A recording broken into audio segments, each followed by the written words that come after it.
இந்த தந்தூரி ஆர்டர் பண்ணல சொல்லிட்டேங்க.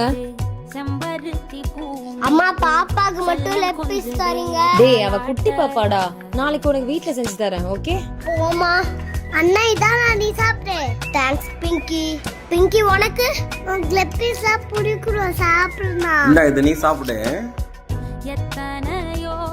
அப்பா சாப்பிடும் போது லெக் பீஸ் தெரியாம கீழே வந்துச்சுப்பா. சாரிப்பா. கீழே போட்டுட்டியா? ஏன்டா பாப்பா கிட்ட கீழே அடம் பிடிச்சி வாங்க, அப்புறம் கீழே போடுறேன். உனக்கு அறிவு இருக்கா இல்லையாடா? சரி விடுங்க, தெரியாம தானே கீழே போட்டான். எல்லாத்துக்கும் செல்லம், நீ தான் உனக்கு எடுக்கிறியே. அப்பா தெரியாம தான் கீழே போட்டேன். சரி அதையா சாப்பிடு ஒழுங்கா.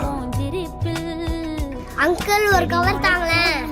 ஏன்டா இதோ இருமா. ஏன்டா கீழே இருந்தது எடுத்து கவர்ல போடுற? அம்மா நம்ம வீட்டாண்ட இருக்க நாய்க்கு போட்டுடலாமா? டேய் சாரிடா. பரவாயில்லப்பா. இவனை போய் திட்டுறீங்க.